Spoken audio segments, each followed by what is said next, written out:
Hello dear students, हम अपने इस वीडियो लेक्चर में आज आपसे डिस्कस करेंगे जो सेल के नेक्स्ट रेस्ट टॉपिक बचे हुए हैं। हमने इसके पहले के अपने वीडियो लेक्चर में बेटा आप लोगों को बता दिया है कि जो एक सेल होती है उस सेल में सबसे पहले आपका ये सेल वॉल होता है। नंबर 1 पे हमने बताया था, और ये सेल वॉल नंबर 2 पे हमने आपको बताया था इस सेल मेम्ब्रेन के बारे में। नंबर 3 पे हमने आपको बताया था इस साइटोप्लाज्म के बारे में, और नंबर 4 पे हमने आपको बताया था इस न्यूक्लियस के बारे में।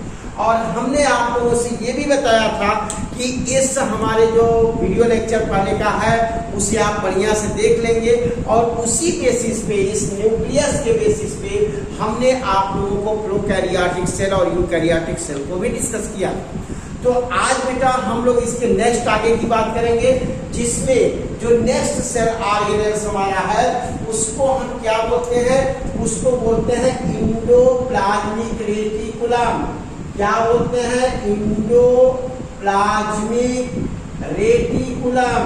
और ये जो इंडोप्लाज्मिक रेटिकुलम है ये हमारा नेक्स्ट सेल ऑर्गेनेल्स है, जिसको हम बोलते हैं इंडोप्लाज्मिक रेटिकुलम। और ये इंडोप्लाज्मिक रेटिकुलम को अगर हम इस सेल में देखना चाहें तो आपके जो इस सेल का न्यूक्लियस है, इस न्यूक्लियस को आप जानते हैं कि इसका न्यूक्लियस का सबसे बाहरी आउटर मोस्ट लेयर जो होता है वो डबल लेयर ये न्यूक्लियर मेम्ब्रेन है। और ये डबल लेयर न्यूक्लियर मेम्ब्रेन में दो परत आपको देख रहे हैं। इसका जो आउटर लेयर है न्यूक्लियर मेम्ब्रेन का, इसी से लगा हुआ हमारी एक संरचना इस तरह की निकलती है। बेटा आप यहाँ देखिए, मैं बना रहा हूँ और स्पष्ट तरीके से आप देखने का प्रयास कीजिएगा कि ये इसी से इस तरह की संरचनाएं आपकी निकलती है। और जो इस तरह की संरचनाएं आपको दिखाई दे रही है यहाँ पे जिसे हम बना रहे हैं, इसी को हम बोलते हैं इंडोप्लाज्मिक रेटिकुलम। और ये जो इंडोप्लाज्मिक रेटिकुलम है इसमें दो लेयर बेटा आप देख रहे हैं। एक ये जो लेयर आपको दिखाई दे रही है ये इसमें बाहर की तरफ लेयर है, और इसकी अंदर वाली लेयर ये आपकी है। Is that clear?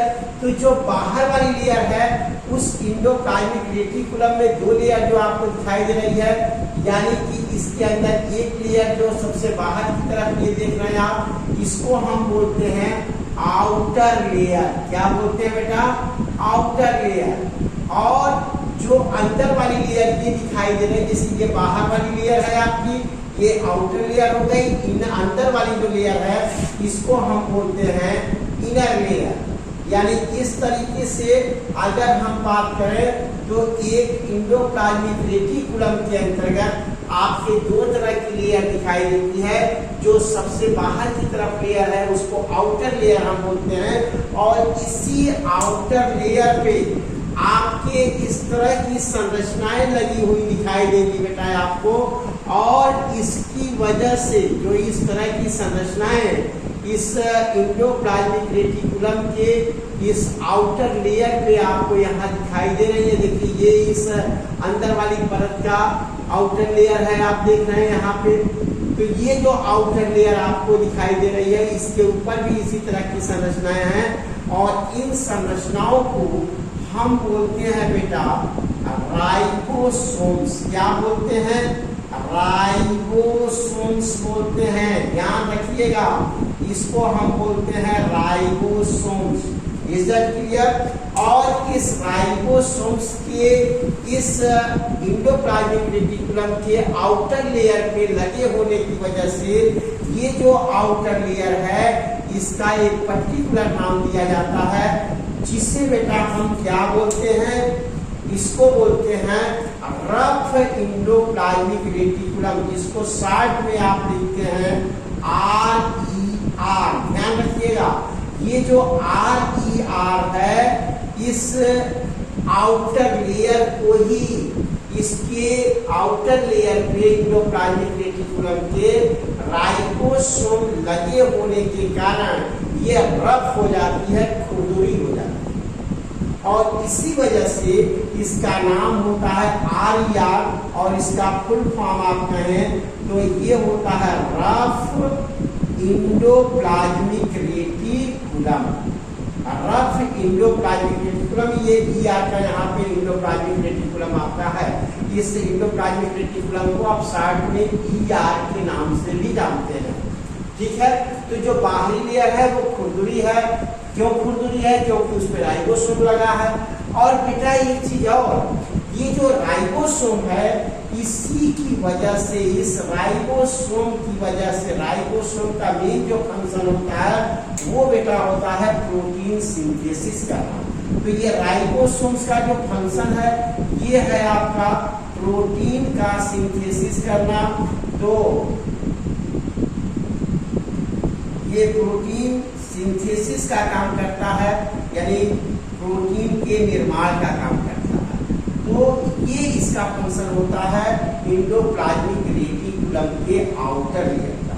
और जो इसका इनर लेयर, ये वाली पोर्शन आप देख रहे हैं बेटा, इसमें किसी भी प्रकार का का राइबोसोम्स नहीं लगा हुआ है, इसलिए ये क्या है, ये बिल्कुल ही स्मूथ है, चिकनी है। इसलिए इनर लेयर को हम बोलते हैं क्या? SER। क्या बोलते हैं बेटा? SER।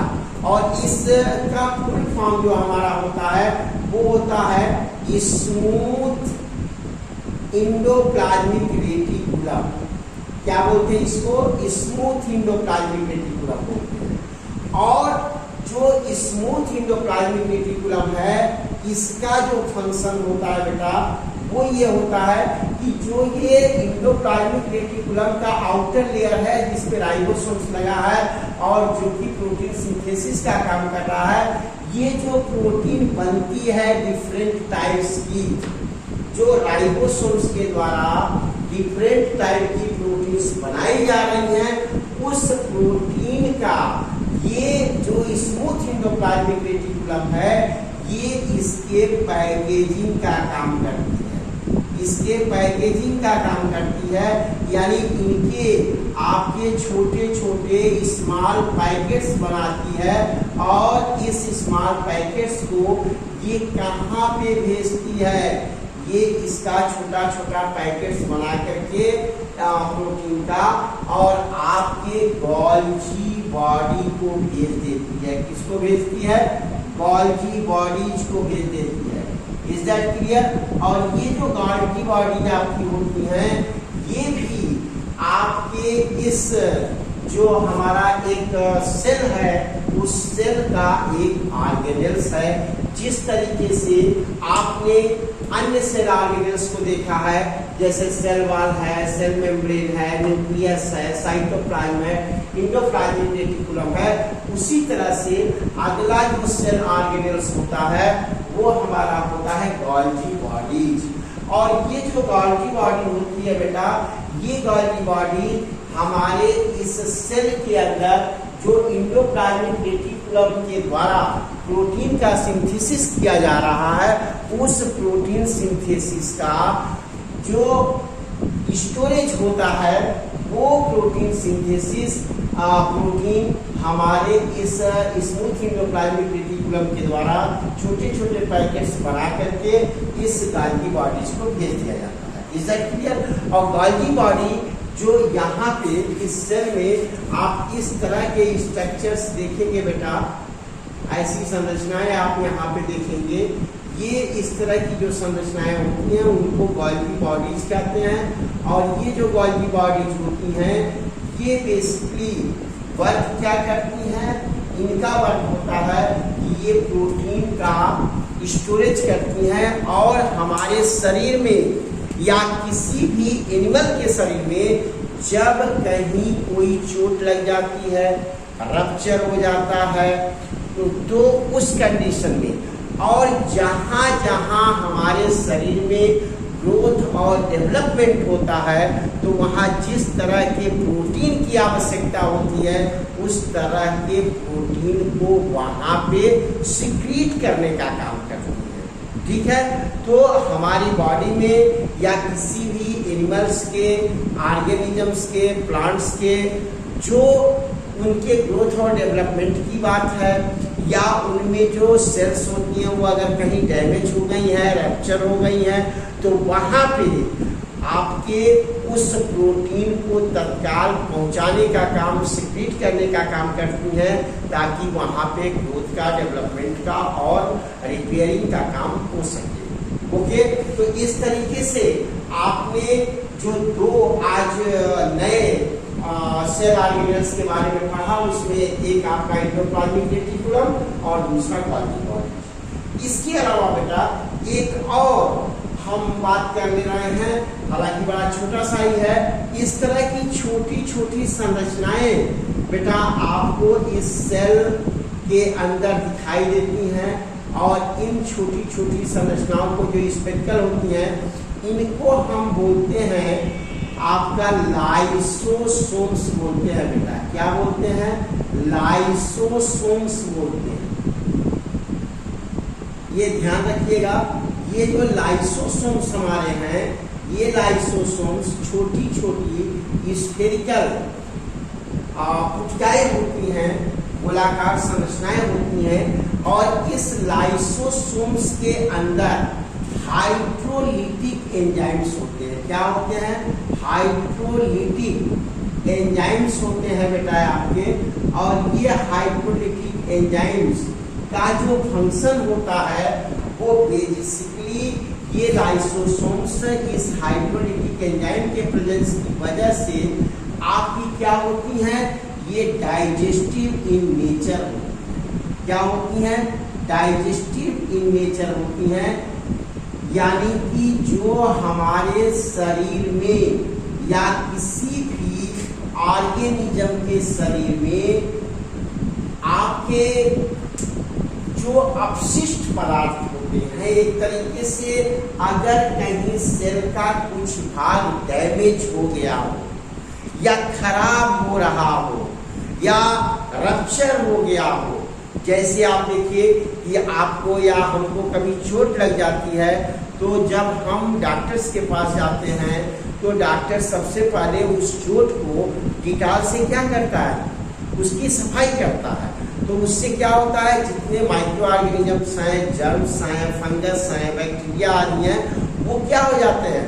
वो उसको नष्ट कर देता है, और उसके बाद डॉक्टर उस पर मलहम लगा करके, यानी कि पेनिसिलिन हो या जो भी क्या नाम है दवाएं उसके लिए, उस चोट के लिए आवश्यक होती हैं, तो उनको, जैसे बीटाडीन आदि है, तो उनको लगा करके फिर आपका पट्टी कर देता है, तो वो भाग धीरे धीरे ठीक हो जाता है। तो उसी तरह से जब किसी एक सेल का कुछ भाग डैमेज हो गया होता है या रप्चर हो गया होता है, तो सबसे पहले ये जो लाइसोसोम्स होते हैं, इनसे ये हाइड्रोलिटिक एंजाइम जो इसके अंदर होते हैं, वो इसके चारों तरफ क्या करता है?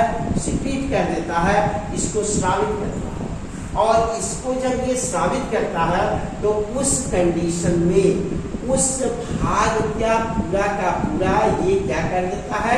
डाइजेशन कर देता है, उसको साफ कर देता है, नष्ट कर देता है, बचा देता है। और वहाँ पे फिर जो चूंकि हमारा जो सेल है, उस सेल में बेटा हमने पहले ही दिन बताया था आपको, पहले वीडियो लेक्चर में बताया था कि जो फंडामेंटल यूनिट ऑफ लाइफ होती है सेल, यानी कि किसी भी ऑर्गेनिज्म का जो स्ट्रक्चर है, जो उसका फंक्शन है, उसकी मूलभूत आधारभूत इकाई जो होती है वो सेल होती है।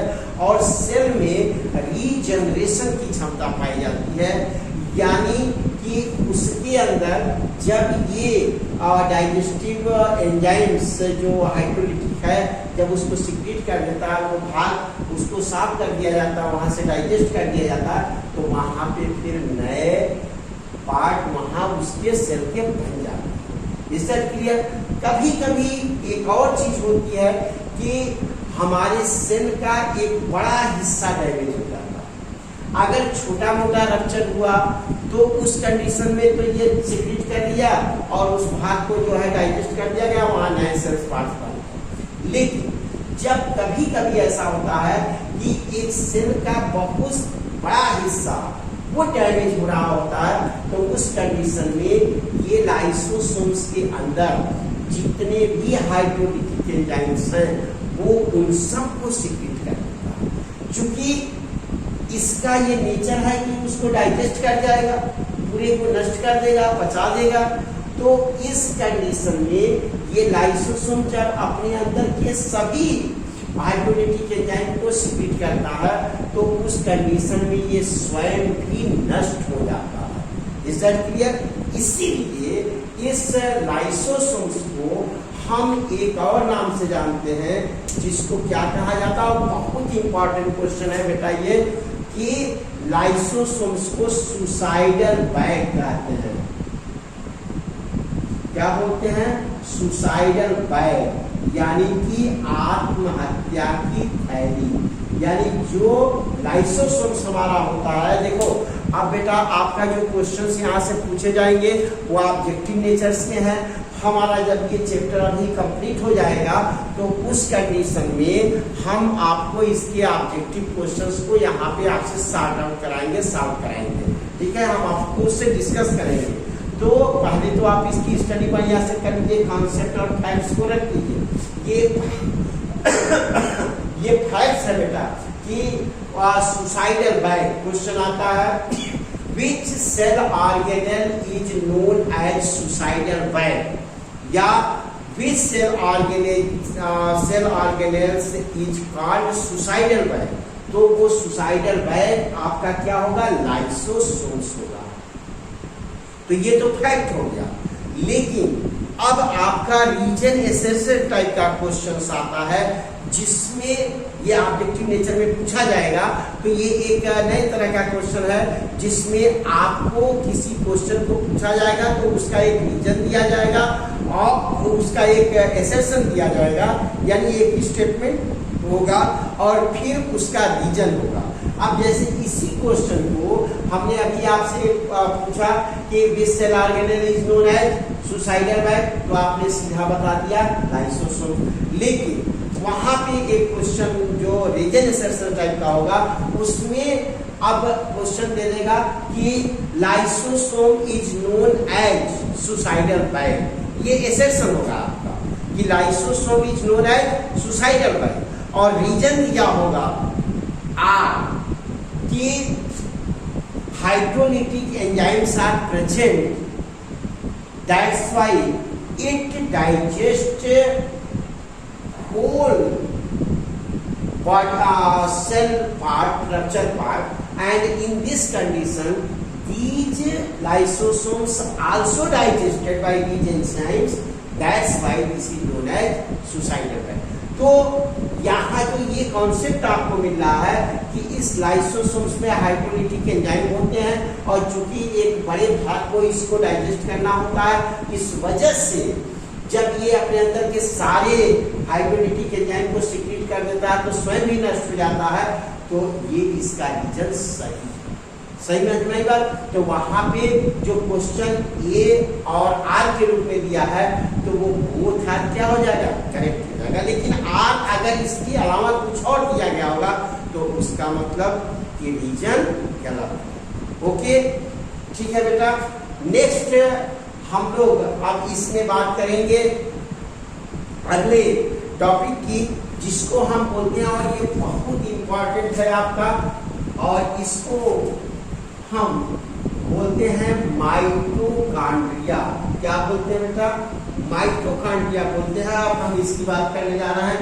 ये नेक्स्ट सेल ऑर्गेनेल्स हमारा है, तो हम इसके बारे में आपसे अब डिस्कस कर रहे हैं।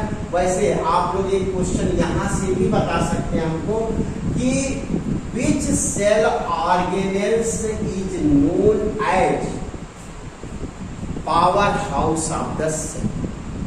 Power house of the cell means कि सेल के किस ऑर्गेनेल्स को हम power house of the cell कहते हैं, जिससे इस सेल को अपने फंक्शंस को करने के लिए एनर्जी मिलती। Is that clear? तो उसे हम बोलते हैं माइटोकॉन्ड्रिया।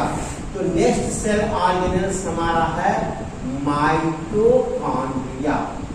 ओके बेटा, अब हम बात करेंगे इस माइटोकॉन्ड्रिया की।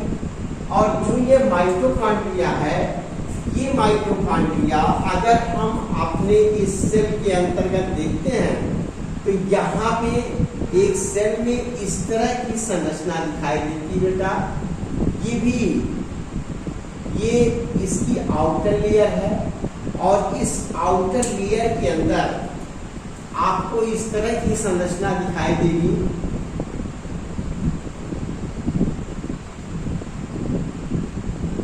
और ये हमारा क्या कहलाता है, माइटोकॉन्ड्रिया। Is that clear?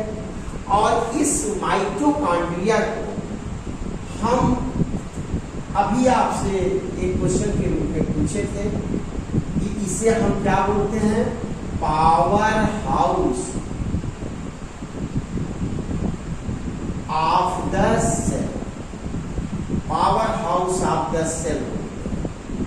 और ये क्वेश्चन आपसे पूछा जाता है, जिस तरह से यहाँ लाइसोसोम से क्वेश्चन किया था वैसे यहाँ भी क्वेश्चन आपसे पूछा जाता है, which cell organelle is known as power house of the cell? Answer आपका होगा माइटोकॉन्ड्रिया। लेकिन अगर यही ये क्वेश्चन पूछ दिया why, मीन्स कि why mitochondria is known as power house of the cell, तो किसका आंसर क्या होगा? आप में से कितने लोग बता सकते हैं बेटा कि why mitochondria is known as power house of the cell? Tell me. Okay.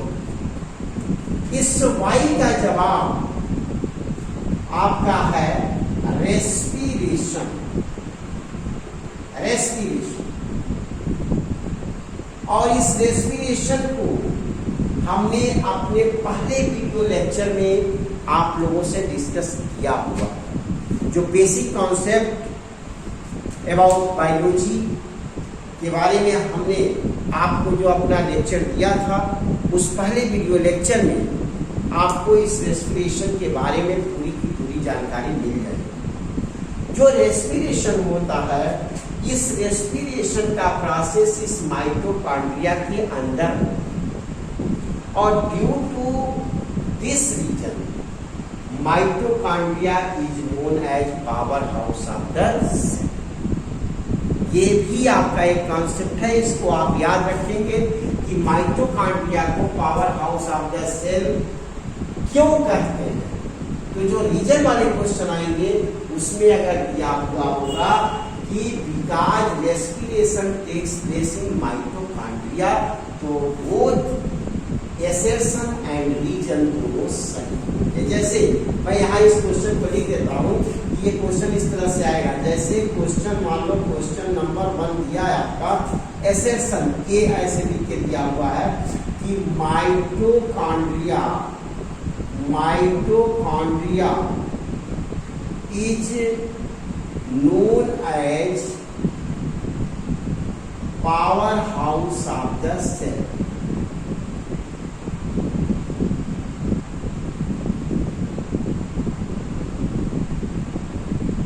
Okay, और रीजन दिया हुआ है आपका रेस्पिरेशन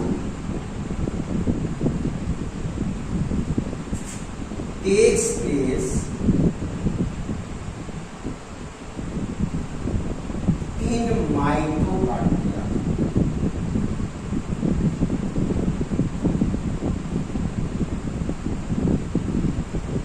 ओके, आज यहां पे ऑप्शन आपका देगा A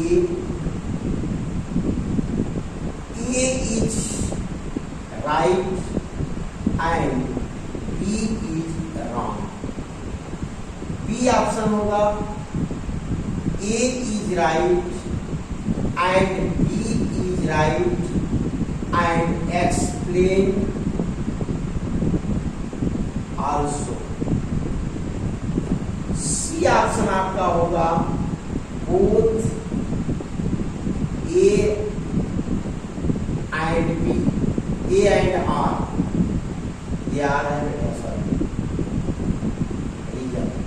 both A and R wrong. और ई दिया हुआ है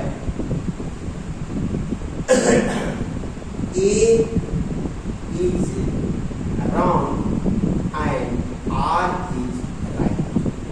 तो आंसर आपका क्या हो जाएगा?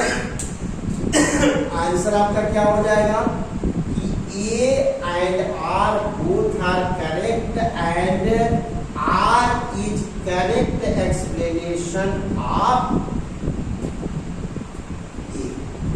यानी कि assertion भी सही है, रीजन भी सही है, और इस assertion का ये जो रीजन दिया जा रहा है वो बिल्कुल करेक्ट एक्सप्लेनेशन है। Is that clear? ओके, अब हम लोग बात करते हैं इस माइटोकॉन्ड्रिया की, कि जो माइटोकॉन्ड्रिया है उसके स्ट्रक्चर को यहाँ पे देखते हैं। तो आप यहाँ पे देखें,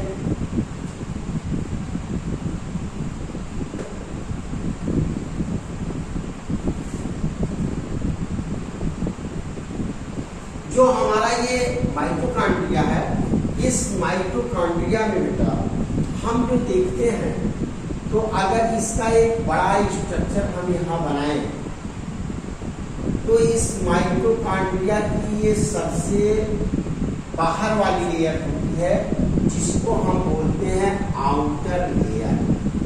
क्या बोलते हैं बेटा? Outer layer. और इसके अंदर वाली जो लेयर होती है, उस लेयर को हम यहाँ बना रहे हैं, और ये लेयर आपकी बेटा इस तरीके की, समझ में आ रही बात? ये ध्यान से आप देखेंगे, इस तरीके की ये लेयर होती है।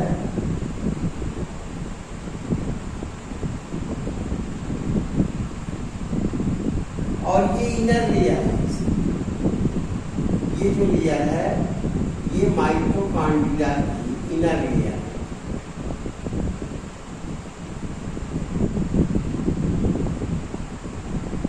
Is that clear? ये इनर लेयर ऑफ माइटोकॉन्ड्रिया, और इस इनर लेयर पे भी आपकी इस तरह की संरचनाएं लगी होती हैं। यहाँ पे आप देख रहे हैं इस तरह की इस पे स्ट्रक्चर्स लगे होते हैं, और इन स्ट्रक्चर्स को हम बोलते हैं, ये सब पे होगा बेटा, मैं कुछ पे बना दे रहा हूँ। आप जब अपना क्लास नोट्स बनाएंगे तो उस क्लास नोट्स में इस पोर्शन को सभी ये जो स्ट्रक्चर्स आपको दिखाई दे रहे हैं उन पे आप इसको बनाएं। इसको हम बोलते हैं F1 पार्टिकल्स। क्या बोलते हैं बेटा? F1 particles. F1 particles. और जो ये पोर्शन है हमारा, ये माइटोकॉन्ड्रिया के अंदर का, उस पोर्शन को हम लोग बोलते हैं क्रिस्टी। क्या बोलते हैं बेटा? इस पोर्शन को क्रिस्टी बोलते हैं। इस पोर्शन को क्रिस्टी बोलते हैं। और इस पोर्शन में ही जब हम ब्रीदिंग करते हैं, या कोई लिविंग ऑर्गेनिज्म ब्रीदिंग करता है, या इनटेक ऑक्सीजन को शरीर के अंदर लेता है, तो उस कंडीशन में जो ऑक्सीजन होती है वो ऑक्सीजन आके इसी F1 पार्टिकल पे लगता है। ये हमारी ऑक्सीजन यहाँ पे आ जाती है। और आपको हमने बताया भी था कि जो ऑक्सीजन होती है, इस ऑक्सीजन के प्रेजेंस में ही जो हमारा डाइजेस्टेड फूड मटेरियल ग्लूकोज होता है, इसके ऑक्सीडेशन का प्रोसेस होता है, और इस ग्लूकोज के इस ऑक्सीजन के प्रेजेंस में ऑक्सीडेशन से ATP एडिनोसिन ट्राइफॉस्फेट हमने बताया भी ऑलरेडी अपने पहले वीडियो लेक्चर में। इस एटीपी के रूप में एनर्जी का फॉर्मेशन होता है और ये एनर्जी का फॉर्मेशन इस F1 पार्टिकल पे ही होता है। इसको एक और नाम से जानते हैं, ऑक्सीसोम्स के नाम से भी हम इसको, तो ऑक्सीसोम्स भी इसको बोलते हैं। और इसी पोर्शन में आपके माइटोकॉन्ड्रिया के इसी पोर्शन पे आपके इस रेस्पिरेशन का प्रोसेस होता है और एटीपी के रूप में आपकी एनर्जी निकलती है। इस क्लियर? और प्लस आपका कार्बन डाइऑक्साइड का भी फॉर्मेशन होता है और यही कार्बन डाइऑक्साइड आपके ब्रीदिंग के थ्रू आउट ऑफ बॉडी शरीर से बाहर निकाल दिया और रेस्पिरेशन के थ्रू ही ये ऑक्सीजन ब्रीदिंग के थ्रू ही जब हम ब्रीदिंग करते हैं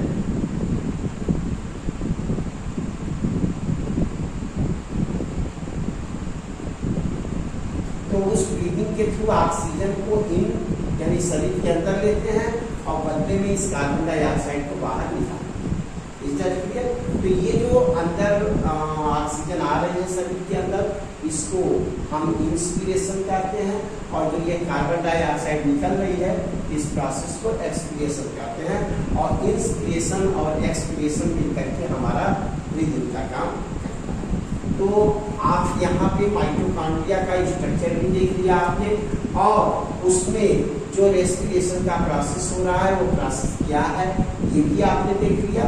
और ये इसके जिस पोर्शन पे हो रहा है इस ऑक्सीसोम्स या F1 पार्टिकल्स पे, तो इसी की वजह से माइटोकॉन्ड्रिया को power house of the cell कहते हैं। ओके बेटा, हमारा जो नेक्स्ट वीडियो लेक्चर होगा वो नेक्स्ट वीडियो लेक्चर में हम आगे के टॉपिक को डिस्कस करेंगे और इस तरीके से इसमें हम लोगों ने जो अभी तक देखा है वो हम लोगों ने जो सेल ऑर्गेनेल्स देख लिए, नंबर 1 सेल वॉल देख लिया है, दूसरा नंबर सेल मेम्ब्रेन देख लिया, तीसरा न्यूक्लियस देख लिया, चौथा हमने साइटोप्लाज्म देख लिया, 5वें नंबर पे हमने लाइसोसोम्स को देख लिया, 6 नंबर पे एंडोप्लाज्मिक रेटिकुलम को देख लिया, 7 नंबर पे हमने आपके एंडोप्लाज्मिक रेटिकुलम को देखा और गाल्गी बॉडी को भी देख लिया और अब ये 8वें नंबर पे हमने माइटोकॉन्ड्रिया को देख लिया।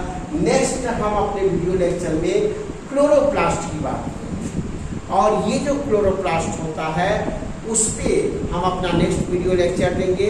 और ये क्लोरोप्लास्ट भी जिस सेल ऑर्गेनेल्स का जिस सेल में प्रेजेंट होता है वो प्लांट सेल होता है, क्योंकि क्लोरोप्लास्ट के प्रेजेंस में ही क्लोरोफिल उसमें होता है क्लोरोप्लास्ट के अंदर और सेल वॉल भी प्लांट सेल में ही होता है।